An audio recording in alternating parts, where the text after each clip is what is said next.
বিসমিল্লাহির রহমানির রহিম। CSL training এর পক্ষ থেকে সবাইকে স্বাগতম। আজকে যে টপিকসটা নিয়ে আমরা ডিসকাস করব সেটা হলো আমাদের লিনাক্স অ্যাডভান্স ডিএইচসিপি সার্ভার এডিশনের মডিউল 03 নিয়ে আর কি। তো আজকে ভিডিওতে আমরা দেখব যে কিভাবে উইন্ডোজ বেস এবং লিনাক্স বেস ক্লায়েন্ট কনফিগার করা হয় আর কি। তো লাস্ট ভিডিওতে অর্থাৎ আমরা মডিউল 02 তে যেটা দেখেছিলাম সেটা হলো যে কিভাবে আমরা একটা বেসিক ডিএইচসিপি সার্ভার কনফিগার করতে পারি আর কি। তো আজকে আমরা দেখব যে কিভাবে সেই ডিএইচসিপি সার্ভার থেকে আমাদের ক্লায়েন্টগুলো IP, DNS, subnet mask, gateway এবং আদার ইনফরমেশনগুলো আমরা রিসিভ করতে পারি আর কি। তো প্রথমে আমরা একটা উইন্ডোজ ক্লায়েন্টে লগ ইন করি। এখানে দেখতে পাচ্ছেন যে উইন্ডোজ 7 আমরা এখানে ব্যবহার করব।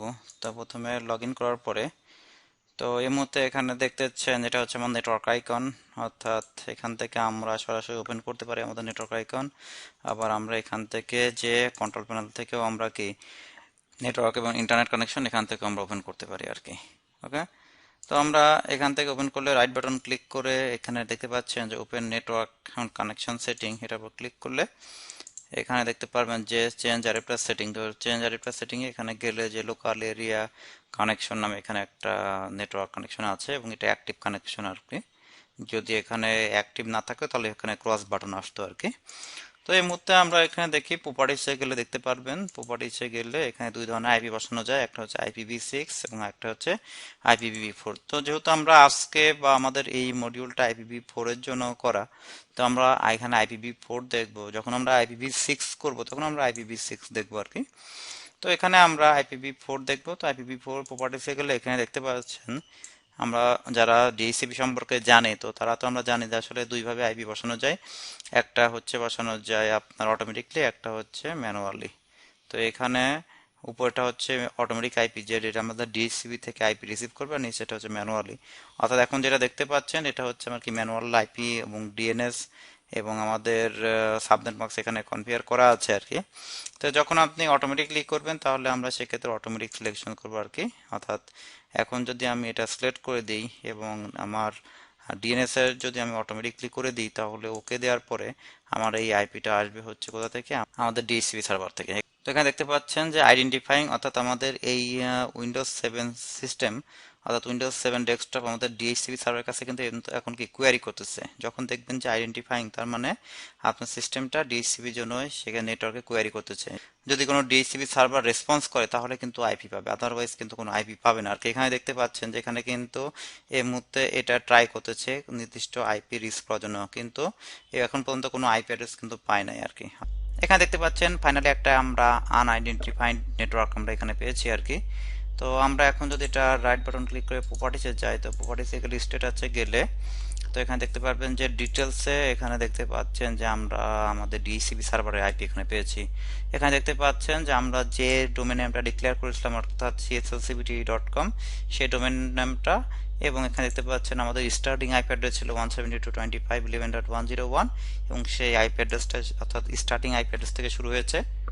এরপরে দেখতে পাচ্ছেন আমাদের সাবনেট মাস্ক, আর এটা হচ্ছে আমাদের লিস্ট টাইম, আর এটা হচ্ছে লিস্ট টাইম এক্সপায়ার। তো আমরা এগুলো নিয়ে আমাদের পরবর্তীতে আমরা আলাপ করবো আর কি। আমাদের লিস্ট টাইম আমরা এখন দেখবো যে ডিফল্ট গেটওয়ে, এখানে দেখতে পাচ্ছেন আমাদের ডিফল্ট গেটওয়ে এবং আমাদের ডিএইচসিপি সার্ভার কোন আইপিতে আছে। তো আমরা যে আইপিতে ডিএইচসিপি সার্ভার করেছিলাম যে 172.25.11.254, তাহলে এখানে দেখতে পাচ্ছেন এবং এটা হচ্ছে আমাদের IPv4 এর প্রাইমারি ডিএনএস এবং এটা হচ্ছে আমাদের সেকেন্ডারি ডিএনএস।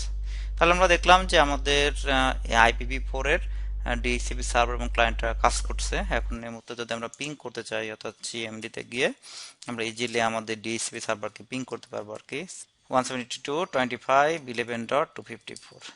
ওকে, তাহলে আমরা দেখলাম আমাদের ডিএইচসিপি ক্লায়েন্ট অর্থাৎ উইন্ডোজ বেস ডিএইচসিপি ক্লায়েন্ট এখানে কাজ করতেছে। এখানে দেখতে পাচ্ছেন যে সেন্ড রিসিভ এখানে ডাটা ট্রান্সফার হচ্ছে আর কি। ওকে, তো আমরা এখন যেটা দেখবো সেটা হচ্ছে লিনাক্স বেস ক্লায়েন্ট। তো আমরা একটা লিনাক্স মেশিন এবার রান করি। তো এখানে দেখতে পাচ্ছেন এটা একটা লিনাক্স মেশিন। তো আমরা এখানে নট স্টেট দিয়ে আমরা আগাতে পারি আর কি। তো আমরা রুট, ইউজার নেম রুট এবং পাসওয়ার্ড সেন্টোস। এখন আমরা যেটা করবো সেটা হচ্ছে আমাদের এখান থেকে আমরা আমাদের ডিএইচসিপি ক্লায়েন্ট সেট করব। তো এখানে দেখতে পাচ্ছেন যেটা হচ্ছে আমাদের ডেস্কটপ 0। তো আমরা আমাদের আইপি বসানোর জন্য আমরা যেতে হয় আমাদের কোথায়, cd etc sysconfig দেন হচ্ছে নেটওয়ার্ক স্ক্রিপ্ট। এই লোকেশনে গেলে আমরা আইপি অ্যাড্রেসের স্ক্রিপ্ট পাবো, যেটা IFCFG ENO 16777736, এটা ইন্টারফেস নেম।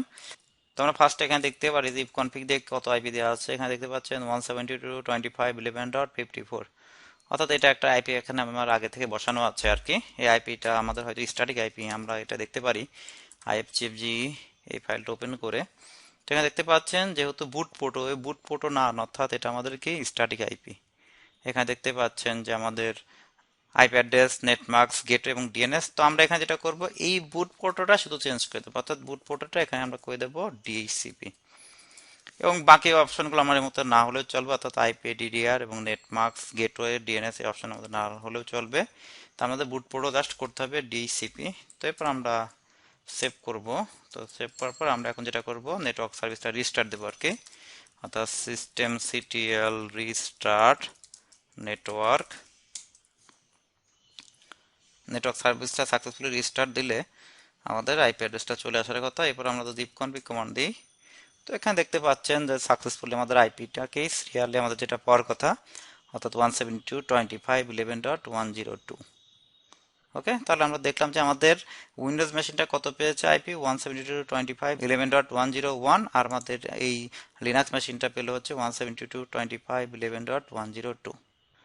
ওকে, এখন যদি আমরা আমাদের ডিএইচসিপি সার্ভার সম্পর্কিত কোনো ইনফরমেশন আমরা যদি জানতে চাই, যেটা আমরা উইন্ডোজে আমরা ডিটেলসে যে বা প্রপার্টিসে যে আমরা দেখেছিলাম আর কি, যে আমাদের ডিএইচসিপি সার্ভারের কোথা থেকে আসছে এবং আমাদের কি কি ইনফরমেশন আছে। তো আমরা এখানে ডিএইচসিপি সার্ভারের ইনফরমেশনগুলো দেখতে পারি হচ্ছে ক্যাট var lib DHCP, এরপর হচ্ছে আমাদের ইন্টারফেস, অর্থাৎ আমাদের ইন্টারফেসের নাম হচ্ছে DHCP ক্লায়েন্ট ENO 16777736। তো এই কমান্ডটা দিলে আমাদের DHCP সার্ভারের যাবতীয় ইনফরমেশন পাবেন আর কি। এখানে দেখতে পাচ্ছেন ইন্টারফেস হচ্ছে আমাদের এটা, আর ফিক্সড অ্যাড্রেস অর্থাৎ যে আইপিটা আমরা পেয়েছি আর কি। এখানে সাবনেট মার্ক দেখতে পাচ্ছেন, এখানে অপশন রাউটার বলতে আমাদের গেটওয়ে দেখতে পাচ্ছেন, এটা এখানে DHCP লিস্ট টাইম, আমরা এটা বলেছি, এটা পরবর্তীতে আলাপ করব। এখানে হচ্ছে ডোমেন নেম সার্ভার, অর্থাৎ আমাদের প্রাইমারি ডিএনএস এবং সেকেন্ডারি ডিএনএস, এটা হচ্ছে আমাদের DHCP সার্ভার অ্যাড্রেস, অর্থাৎ যে আইপি অ্যাড্রেসের আন্ডারে DHCP সার্ভারটা আছে, এটা হচ্ছে DHCP সার্ভার ব্রডকাস্ট অ্যাড্রেস, এবং এটা হচ্ছে আমাদের ডোমেন নেম, ওকে। তো তাহলে আমরা দেখলাম যে কিভাবে উইন্ডোজ এবং লিনাক্স থেকে কিভাবে আপনি DHCP ক্লায়েন্ট ডিসকভারের মাধ্যমে আপনি আইপি অ্যাড্রেসগুলো পেতে পারেন আর কি। তো আমরা বিশেষ করে লিনাক্সে যারা একেবারে নতুন বা DHCP client first time configure করতেছি, তো তাদের জন্য এই টিউটোরিয়ালটা খুবই কাজে দেবে আর কি। তো পরবর্তী ভিডিও দেখার জন্য সবার আমন্ত্রণ। পরবর্তী ভিডিওতে আমরা আরো অ্যাডভান্স টপিকস নিয়ে কাজ করব, অর্থাৎ ম্যাক বেস DHCP সার্ভার নিয়ে কাজ করব। তো সবাই ভালো থাকবেন। CSL ট্রেনিং এর পক্ষ থেকে সবাইকে ধন্যবাদ। আল্লাহ হাফেজ।